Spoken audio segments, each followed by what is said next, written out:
So in this video, I'll go through every single setup I use on Deadlock to get kills like this.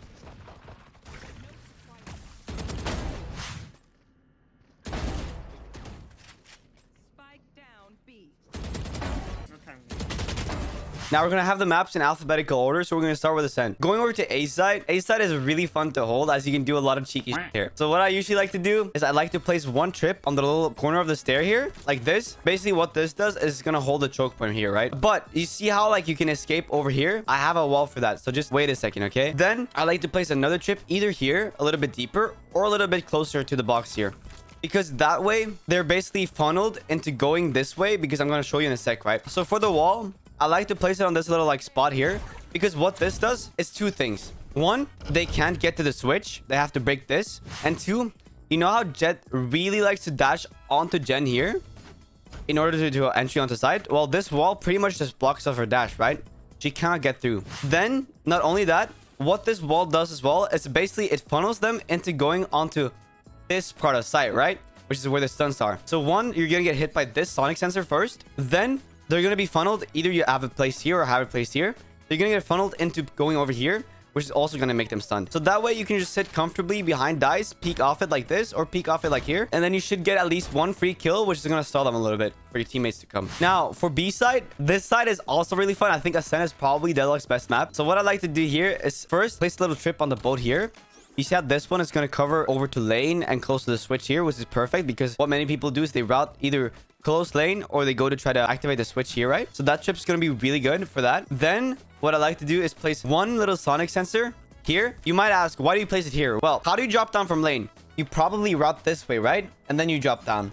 And what does the drop do? Well, it makes sound. These guys activate a noise. So what I like to do is play backside here. Wait for somebody to drop down. Wait for the stun to activate. Then just peek off it. Like in this clip right here. Then, finally, you have two options for the wall. You can either go for a little cheeky trap play, which needs another person. So the way this works is you go into this little line here. Then you aim for the edge of this little curve here. Throw it. What this gonna do is it's basically gonna trap them inside B main. So you can have a guy who's standing with an Odin here and just spraying through it, which is pretty much going to be a guaranteed kill. Or if you want to funnel them a little bit more, you can place the wall right here, which makes them first have to break this, which means that you can pretty much peek out boathouse. And two, it basically funnels them into going over to lane. And when they go over to lane, you have your trap here, right? Bam, they make noise. You peek out from here, and it should be a free kill. Moving over to bind, I have two different setups for A-site. I usually like the latter one, but I'm going to show you guys the first one first. So what I like to do is I like to place a sonic sensor here, which basically means that they're going to make noise right when they push into this, start shooting, which is going to trigger this. Then two, for the second sonic sensor, you place it on this little edge here, which basically means that when they push in from here, they're going to get stunned by this, or they have to escape over here quickly, which is going to be hard for them because it's at an angle. The last thing you have to do is basically just place your wall either a little bit further behind, like here, which means that now you can peek off it like this. Or two, if you simply just want to block off the lamps, you can just place it here, which means they have to break the big blob in order to get through. But usually my favorite thing to do is this. So the way the wall works is that you can shoot through, right? So I like to use it for trap place. What I mean by this is you place it a little bit further behind like this, which means that you can't really push through lamps. Then you can simply just peek here quickly, then just fall back immediately, and you should be good to go. Now for my second setup for bind A-site, what I like to do is I like to place the wall here, just to stall them showers here. Then I have a double sonic sensor setup here. So I like to place it on the edge of the box again. But then I also like to place one here, because what's going to happen is first, they're going to push into here. This is going to get notified, right? Then usually what people like to do is they like to take control of lamps, right? Which is when they're going to get stunned here. Because now they either have to fall back here, which stalls or push a little bit, or they push into here, which is where I stand here on a little off angle. Now, moving over to B-site, I think B-site is probably the strongest for Deadlock. So what I like to do here is one, I like to place one trip under hookah here, because what happens, right, is they drop down here, they make noise. This is going to activate, right? Then I place another trip on the edge of this box here. I don't really like to place it close to the choke point here, because you'll see in a second. Because what I like to do is I like to place the wall here,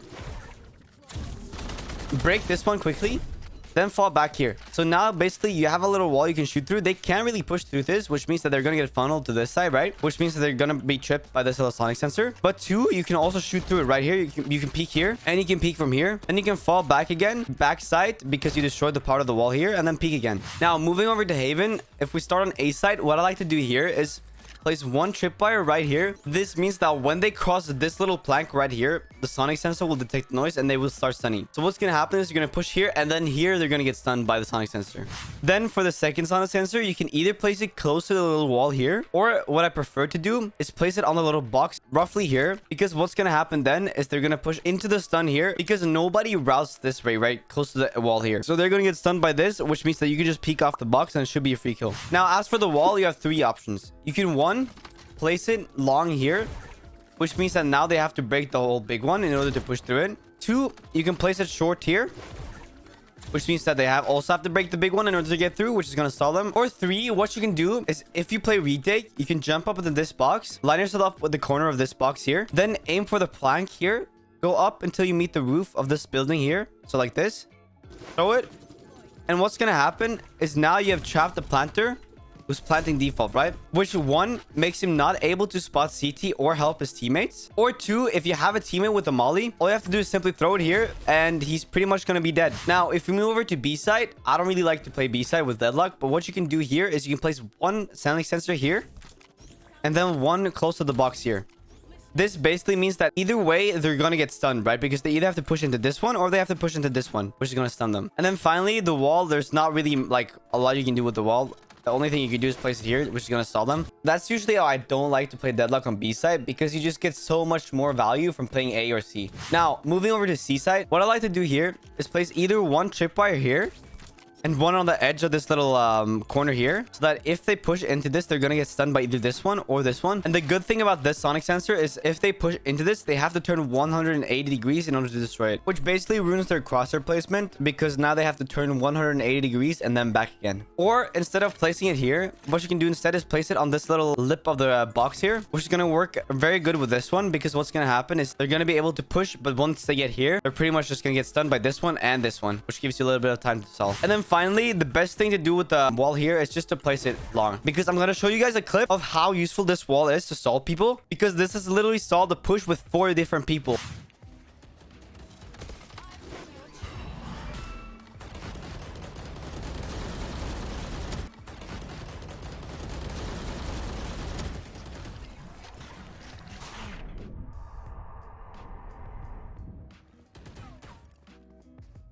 Rotate back, rotate back. Now, moving over to fracture, my main setup here is to place one sonic sensor on drop here.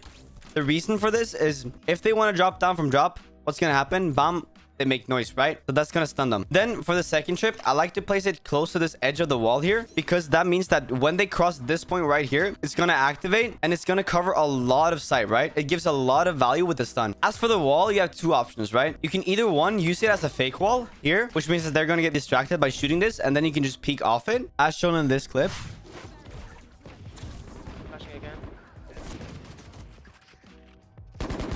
Or 2, the most useful one is probably placing it close to sand here, because that means that even if they get into sand, they still have to break the wall in order to get through over to here to peek you, which basically gives you a lot of room to play with, because now this angle is non-peekable, right? So you can pretty much just peek out here safely, or you peek down here safe.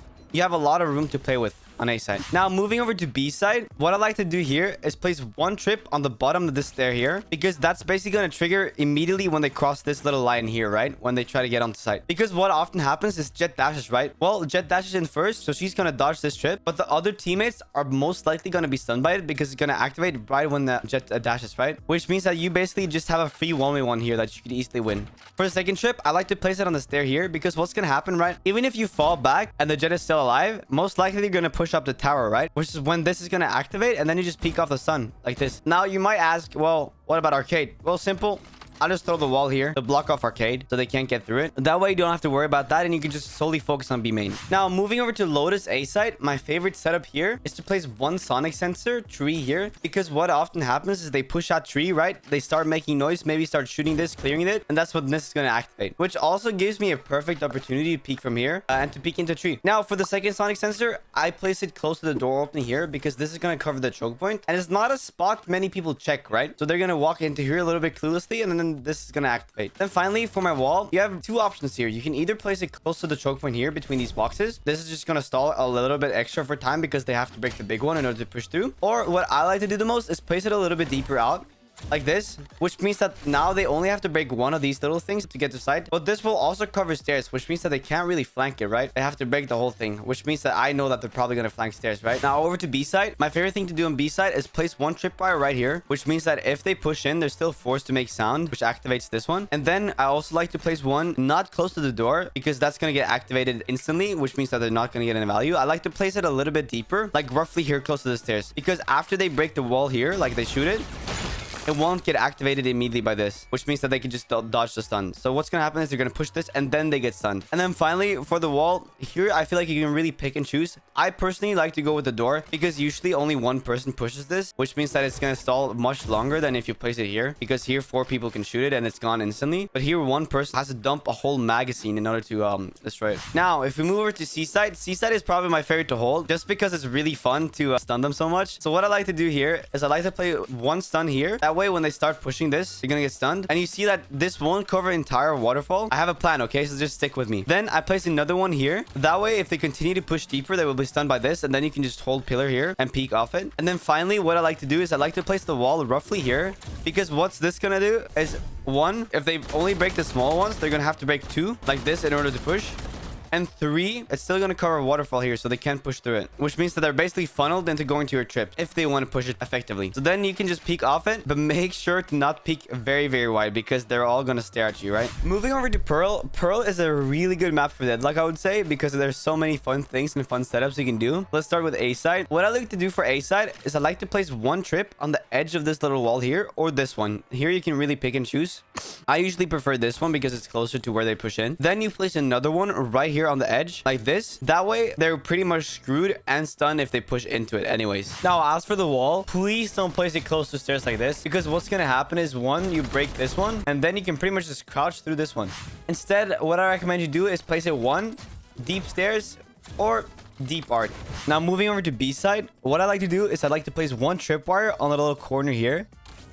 Then I place another sonic sensor either here on the little box here, or I place it close to this box here where the default plan is for long. So what this does is that first this one is going to get activated, which is going to stun them in a little curve here, right? Then they're either going to walk into this sonic sensor here or this one when they're getting close. And after that, what I like to do is place my wall close halls here, which means that I can just peek out and shoot through it, but they can't push in, right? Which means that I can just reposition and peek another angle as well. Just be a real pain in the ass for the attackers, which is pretty much Deadlock's goal here, right? You want to make it as hard as possible to attack your site, right? Moving on to split, starting an A-site, what I like to do is here again, I like to place it on the edges of like corners and stuff, because that gives the stun a lot of value, because now it covers a more effective area, right? Instead of only covering 90 degrees. So what's going to happen is they're going to walk in, and you see how the range starts roughly here. Right here, they're going to get stunned, which means that they don't really have a lot of room to escape the stun from. You can go to flower pot, of course, but that won't give them a lot of value either way. And I'll show you something very, very soon that you can also do if they go flower pot. So after they trip the stun here, I'd like to place another one on the edge of this box here. Now what's going to happen is they're most likely not going to path very close to this wall here, right? Instead, what usually happens is they path closer to this sonic sensor here, right? Which is where they get stunned. And that's why you play backside and play off your stuns. Or